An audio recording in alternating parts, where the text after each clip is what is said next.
Israeli Defense Forces striking back at Hamas terrorists, defending themselves from rockets firing at Israel from Gaza. We forget that.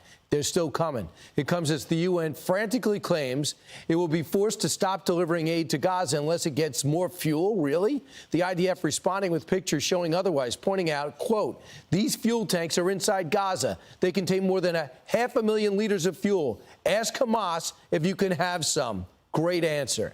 Former U.S. Ambassador to Israel, David Friedman, joins us now to react. Ambassador, should they be giving them fuel?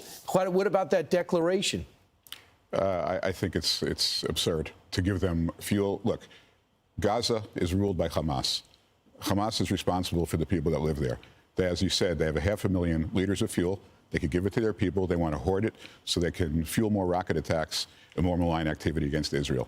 You know, if they want to give it to their people, they can give it to their people. But Israel is not responsible under any law that I'm aware of to commit suicide, to provide the means by which Hamas can attack Israeli citizens. So are you under the impression that to pause right now the attacks, the strikes, and maybe pause the possibility of a land invasion would be okay if you could get some hostages out? You know what? I think the hostages are have become the critical issue right now in this battle because, in a sense, they're in the way, you know, and there's 200 of them. Israel never contemplated ever having that many of its own people held hostage by Hamas, and it's tearing away at the fiber of the country. So if there's a way, and I'm not sure there is, but if there's a way to get them out or get most of them out, I think that is the priority, but not forever. But that's their trump card, and that was part of their plan to get hostages and curtail the attacks. I know there's a double-edged sword there because we care about the humanity. We're just interviewing with these families. Sure. And you're actually acting like the ambassador because there's no ambassador in place from the Biden administration. Yeah. There was no nominee until this week. Meanwhile, did you see at the UN yesterday, the General Secretary said something outrageous in my view? Watch. It is important to also recognize the attacks by Hamas did not happen in a vacuum. The Palestinian people have been subjected to 56 years of suffocating occupation. They have seen their land steadily devoured by settlements and plagued by violence. Their hopes for a political solution to their plight have been vanishing. So his focus is not on the massacre of 1,400 in Israel.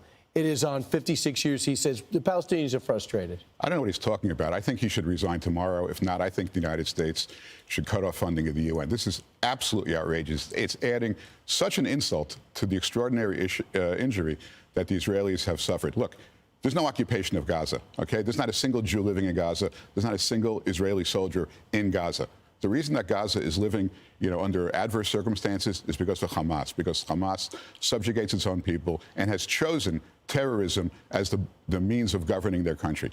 Okay, that's it. It's not Israel's fault. Israel has nothing. Israel handed over Gaza to the Palestinians for free, asked nothing in return, and said, here, build a life here. And they decided to choose terrorism. They have enough money, could make it like Martha's Vineyard, could be an unbelievable place. They chose to make it a terrorist haven. So U.S. CENTCOM tells us yesterday there's been a myriad of strikes at our bases in Syria, over in Iraq, over at our destroyers off the coast of Yemen. And they tell us there's been multiple casualties. But most of the people are back at work. We have not answered this. The Americans, us, have not answered this with strength. They said, we'll pick a time out of our choosing, and Iran should be warned. Is that enough? Look, Joe Biden gave a speech 10 days ago. It was a great speech. He looked Iran in the eye and he said, don't, right? He used that famous word, don't. And then they did, right? They did. They attacked us. They attacked us in Syria. They attacked us in Iraq. And they're shooting at Israelis across the border in Lebanon. And we're not doing anything about it. You know, I would suggest that the U.S. government go back to January 3rd, 2020. When President Trump was given intelligence that Qasem Soleimani was exposed and he could be taken off the map. And he's got blood on his hands on Americans. Blood on his hands and planning more attacks on American soldiers. And we eliminated Soleimani. And you know what the Iranian response was? Okay, they crawled up into a ball. They didn't do anything because they're thugs. And they respond only out of fear. And when they sense fear, which is what they're sensing right now, it makes this whole area a much more dangerous place. America's failure to respond is making Americans and the world more exposed, not less exposed. Ambassador, you just left Israel. What kind of country did you leave?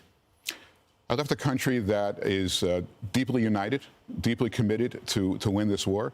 They're going through a second shock right now, seeing the world's reaction, seeing college campuses react, seeing this horrible statement by the Secretary General of the UN, seeing someone like Rashida Tlaib clinging to a false story that they destroyed a hospital in Gaza City and killed 500 people, a complete blood libel, fomenting violence now across the world. So they are experiencing now a second shock. It's almost like a rape victim who goes to court to get justice, and the defense lawyer says, you know, you had it coming because you did something provocative. I mean, it's that kind of pain that the Israelis are suffering, and we have to support Israel. Right, and most clear-thinking Americans are. I'm not sure what's happening on these campuses. Yeah.